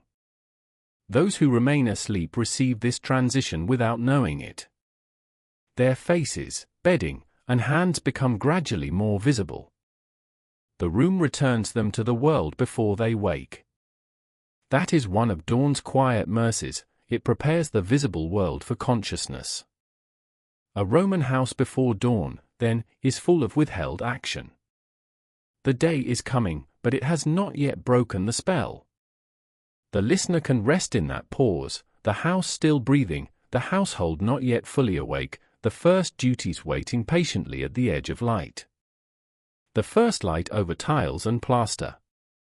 Eventually the first light arrives not as a grand sunrise, but as a gradual correction of darkness. Shapes clarify. Plaster becomes visible. The roof opening glows. Tiles beyond it catch pale light. The impluvium reflects something brighter than lamp flame. The house returns to the visible world. Morning in a Roman house begins from what night has left behind. Bedding is still warm. Cups may remain near the wall. A folded cloth waits where it was placed carefully the night before. The quality of the dawn therefore reveals the quality of the evening. A well-ordered night makes for a gentler morning. This continuity may be the deepest lesson of domestic history. People did not simply sleep inside houses. They built sequences of care that linked dusk and dawn. Supper prepared rest. Rest prepared waking. Waking prepared work. The cycle repeated.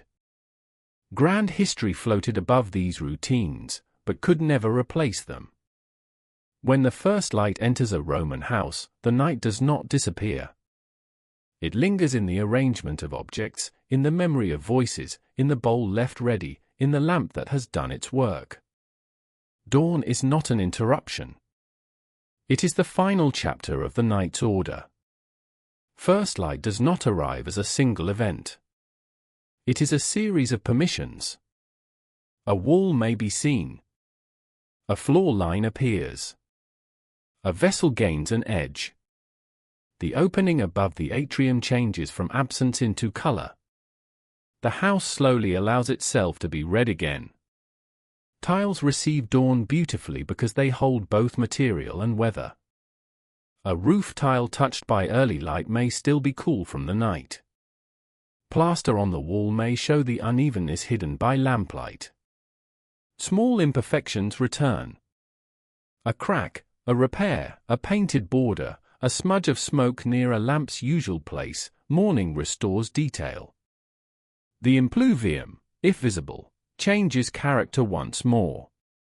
At night it reflected flame or darkness. At dawn it reflects the sky's return. Water is especially sensitive to morning. It brightens before many solid objects do. A basin that seemed mysterious at midnight becomes practical again, ready to be seen as stored water, not only atmosphere. The first person fully awake may notice the night's remains. A cup near the wall. A blanket twisted. A lamp that has burned down. Crumbs from supper. A child's object left near a stool. These traces are not failures. They are evidence that the house has been lived through another night. Morning also changes sound. Birds, if present, begin. Human voices outside become more purposeful. A door opens not for a late return but for the day's first task. The difference between night sound and morning sound is intention. Night sounds drift, morning sounds aim. Inside, the household begins to separate from sleep. Someone sits up. Someone clears their throat. Someone reaches for a garment. Someone else refuses the day for a few more breaths.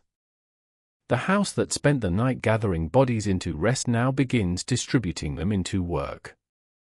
This transition can be peaceful even when the coming day is difficult. Dawn does not solve human problems, but it gives them shape. What was vague at midnight becomes practical. What seemed too large in darkness becomes one task, then another. The light over plaster also reveals the success of the evening's order. If objects were placed carefully, they are found. If water was prepared, it is available. If bedding was folded or kept within reach, it can now be put away. The sequence from dusk to dawn completes itself. There is a deep continuity here. Ancient households did not experience night as a blank gap between days. Night was a working passage. It cooled rooms, restored bodies, hid and revealed worries, protected objects, and prepared morning. The first light does not erase the night. It shows what the night accomplished. For the listener, this is a soft place to arrive. We have moved through the Roman house without needing drama. The reward is not a climax, but a room made visible again, tiles, plaster, basin, lamp, cloth, cup, and the quiet knowledge that ordinary life has continued. So if we leave the Roman house now, we leave quietly. We do not wake anyone. We pass back through the atrium, where the basin now holds the color of morning instead of fire. We remember the small tasks that shaped the night, the washing of dusty hands, the simple meal, the quiet words under the roof opening, the brief pause at the household shrine, the trimming of the lamp, the folding of linen, the turning of a body toward sleep, the faint noise of feet in the street beyond the door, and the first pale light that touched plaster before the day began again. There is something deeply calming in knowing that ancient life was full of evenings like this. Not special evenings. Not ceremonial nights.